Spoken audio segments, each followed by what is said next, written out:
In our last lecture, we explored where the angelic souls from Venus were mentioned in traditional esoteric literature.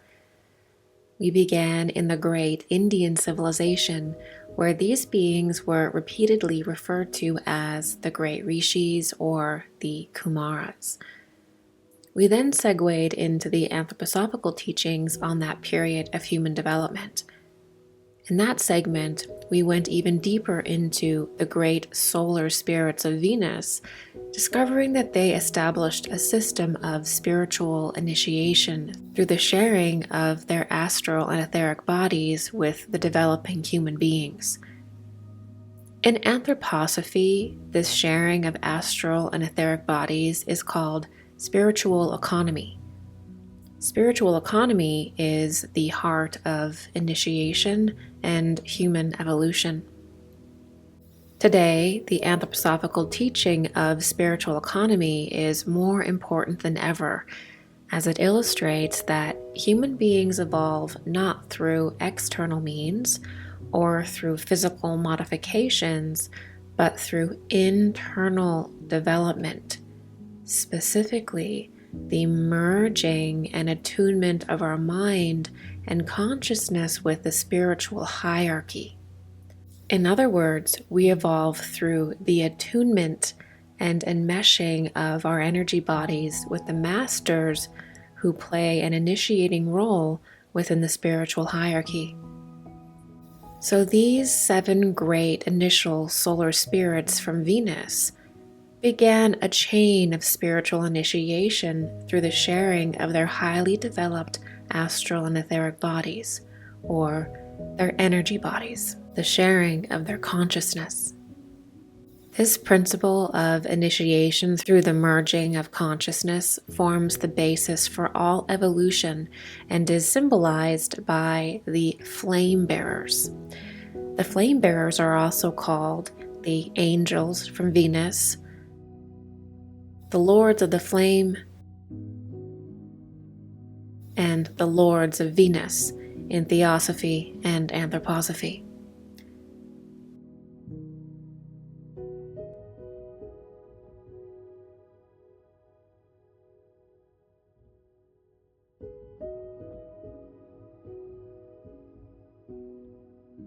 Since we are on the topic of beings that come to the earth from a different sphere, let's get a little bit deeper today and explore what a planet really is to humanity according to esoteric science. In society today, the planets are primarily viewed as material objects, things to be mined, colonized, and examined primarily for their physical properties. However, in spiritual science, including the knowledge of our ancestors, the planets were much more than that. They were seen as spiritual beings in their own right and as the gateways to higher consciousness, higher planes, and as the location of higher beings within the spiritual hierarchy. So today the focus is mainly on the material objects in space, and in the past, humanity had a much more holistic and spiritual view of the planetary spheres. In the last decade or so, a new trend has emerged in modern spirituality that seems to reinvigorate this classical esoteric perspective. And this is the idea that alien beings from other spheres visit the Earth. There are often elaborate accounts of their history and their alleged involvement with humanity. These beings, despite being called alien or extraterrestrial, are often portrayed as spiritual beings and sometimes even the creators of humanity. Thus, the emerging trend in spiritual thought seems to be an attempt to return to this more multidimensional spiritual view of the cosmos. Keep in mind that in this new spiritual movement, these alien creator beings are simply taking the position of the traditional angelic hierarchy and the role of the spiritual masters. The Earth and humanity have always been an integral part of the solar system school, or the collective evolution of higher worlds. However, today, the spiritual beings that make up the higher planes are being labeled as extraterrestrials. This has the effect of introducing the spiritual hierarchy as primarily inhuman, alien, and external. And this stands in direct contrast to reality, as in esoteric science, the different levels of angelic beings are direct extensions of humanity. And the planetary spheres or fixed stars they come from are also directly related and interlocked with humanity. There is nothing alien or foreign about them. This shift in perspective from observing the world in an interconnected spiritual way to seeing spiritual beings as aliens and planets as mainly material objects is key. It's a key component in our scientific age. In the scientific age, spiritual materialism rules, and the dynamics of higher worlds are forgotten, or at best distorted into caricatures of their true form. Only the material world is acknowledged, and phenomenon that does not follow materialist ideals is shunned. Looking at space and the planets from a purely materialistic view is one thing. However, the moment we begin to talk about life from other worlds or beings coming from another planet, we immediately enter into a spiritual discussion. And to do that honestly, we have to look much deeper at the cosmos than we currently are. We have to expand our perspective significantly to include spiritual worlds and the spiritual hierarchies that occupy these worlds. In other words, once other kinds of life are involved in the discussion, we cannot look at the cosmos as a purely linear, physical thing anymore. We have stepped into a much larger domain.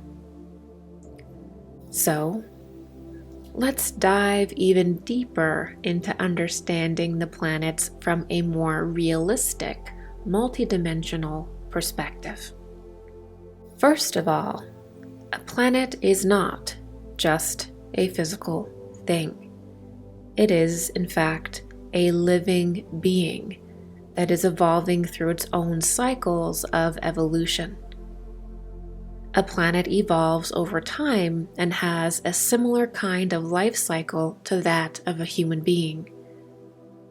Further, each human being's life cycle on the planet happens within the planet's life cycle, creating a shared experience. Thus, the planet and the human beings born on the planet are deeply linked developmentally and are in fact inseparable. They are part of the same overall stream or life wave. Also, like human beings, every planet has a physical body or a physical form, an etheric body or etheric forms, and an astral body or astral forms. The planet's physical form exists in the material plane. Thus, the Earth is parallel to the physical body of the human being. This is clear as our body is made up of the mineral kingdom of the Earth and returns to it upon our death. So each planet also has higher spiritual bodies, just like how we humans have etheric and astral bodies. In this way, a planet is actually more accurately portrayed like this. Here we see the physical, most dense planet in the center, with its higher bodies surrounding it. Each higher body is represented as another circle expanding outward from the material center, going from most dense to the least dense on the outside. We could portray the human being in the exact same way. The spiritual bodies are portrayed like sheaths surrounding the physical. And what these kinds of images are portraying is the overlapping or different aspects of the same form.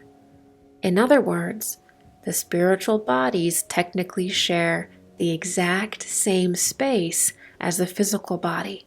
They just exist in a slightly different condition of consciousness or a slightly different density. When we can grasp this, we are brought to the realization that the cosmos is really a multidimensional place or a series of spiritual planes. The physical planets we see are only the material expression of a higher spiritual body. For this reason, planets are most accurately observed not as singular, but actually as chains of life. This is why in anthroposophy and theosophy and even early Eastern teachings, planets are portrayed as literally linked together in an evolutionary cycle. Here we can see the entirety of a planet. We can see its entire life cycle, which in turn means we can see humanity's entire evolutionary arc as well. If we look closely, we can also see that the material expression of a planet, or the physical manifestation of a planet, is technically its halfway point, or the middle of a planet's overall life cycle. When we can expand our perception this way, we can see that the physical plane is not all there is, far from it, and to only perceive the physical plane creates a limited and distorted perspective, as it eliminates the perception of both the past and the future of a planet, or it eliminates the perception of the past of humanity and also the future of humanity. We see this problem very clearly in today's society that tries to force the entirety of human evolution into the physical life of a planet. This creates an extremely limited scope of time that only acknowledges a fragment of human and planetary development. This materialist perspective is incapable of understanding reality. Taking this concept one step further, we can see that the planets are simply gates to higher planes. We can also see that the planets go through processes of transformation. A planet begins as the finest level of spiritual matter in an astral form. It then becomes progressively denser into a more etheric form. Then, once it reaches its halfway point, it completely materializes into solid matter. By the time a planet manifests in the material realm, it has taken its densest possible form and is ready to die or be transformed by the death process into something higher. So the material realm in esoteric thought is the realm of death, or the realm of rebirth. Once a planet falls into its densest material point, the planet must go through a shift. The materialization impulse that has brought it to this point of peak materiality must be shifted into a spiritualization impulse. So, a higher transformative impulse must be introduced to create a spiritualizing effect to prevent further densification. Once this impulse is introduced, the planet and humanity can begin to spiritualize back out of matter, and humanity and the planet can complete its final 3 stages of evolution.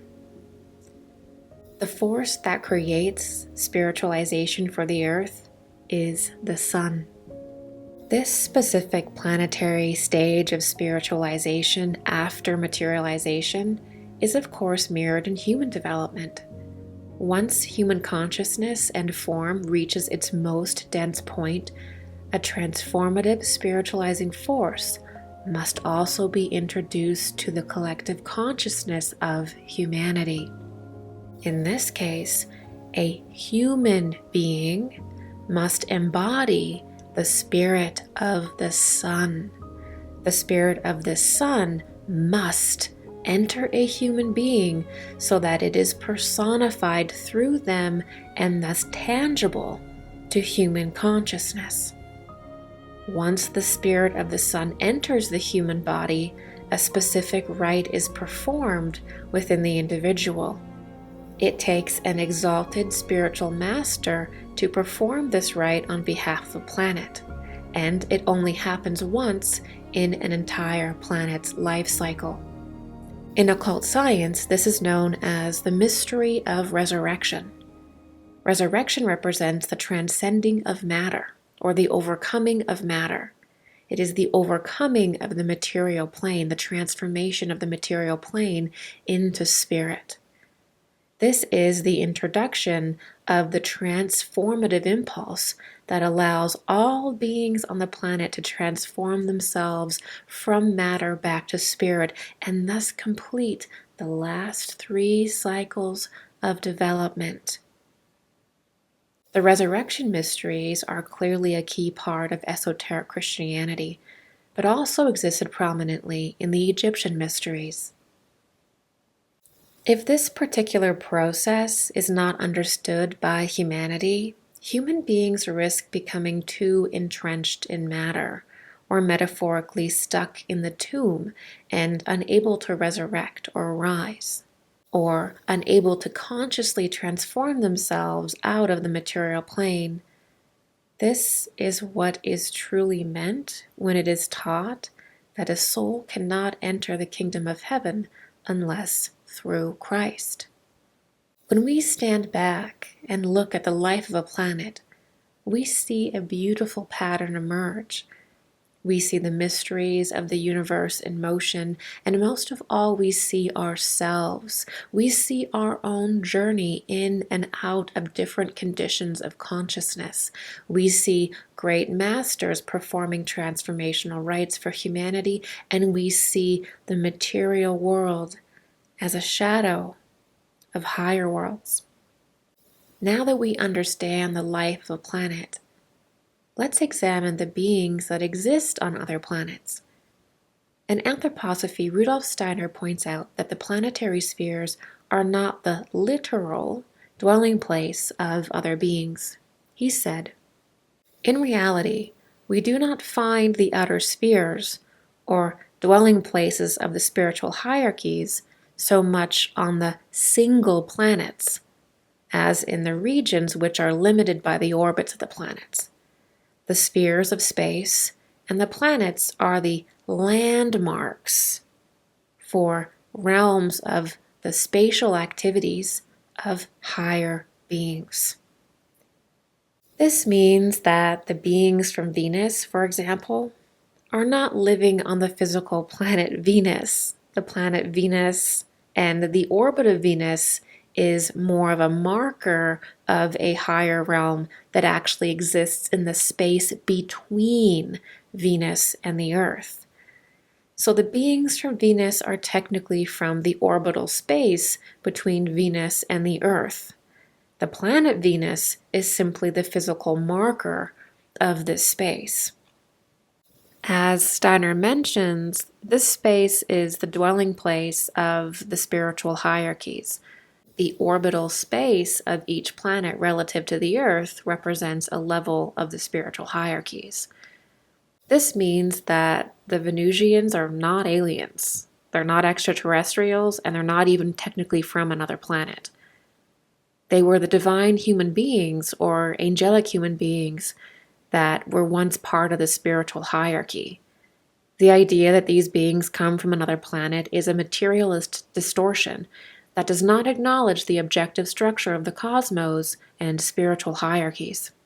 Why beings representing the spiritual hierarchies appeared on Earth is because they represented a quality that humanity has to develop in order to evolve. So, Early humanity needed to engage with representatives of the spiritual hierarchy to evolve. This is actually how planets evolve. Keep in mind that humanity itself is part of the spiritual hierarchy or the angelic hierarchy. So, interactions with other beings in the hierarchy is really more akin to interacting with other aspects of ourselves or divine human beings that represent a quality that humanity will take on and master further on behalf of the hierarchy. These beings are not foreign or other in any way, but rather a part of a larger system of spiritual evolution that occurs in our cosmos. The times in which they appear and disappear on the planet is according to cosmic law. This cosmic law can be understood through calculations. When we evolve with our planet to our final stage of development, we will be divine humans or angelic humans within the spiritual hierarchy. What we have discussed here today is a very different understanding of planets and spiritual beings than we are taught in our current materialist paradigm, a paradigm which only acknowledges the physical characteristics of a celestial body and perhaps the most shallow spiritual ideas. To understand other planets, we must see them as part of a larger spiritual system. We must see planets as being alive and consisting of precise developmental stages that we can learn and understand.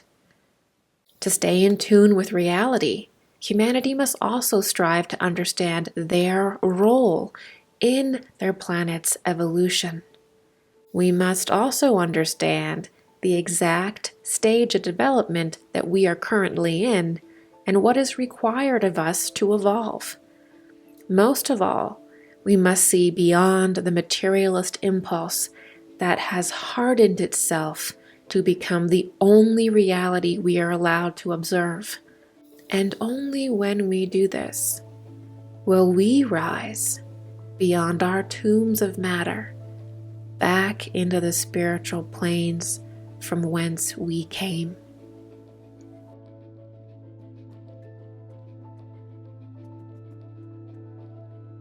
Thank you so much for joining me today. Please don't forget to give this video a like, comment, and subscribe. Share this video with your friends and family. I'm also completely supported by my viewers, so if you benefit from my work, please consider making a donation or signing up for my membership. Thank you.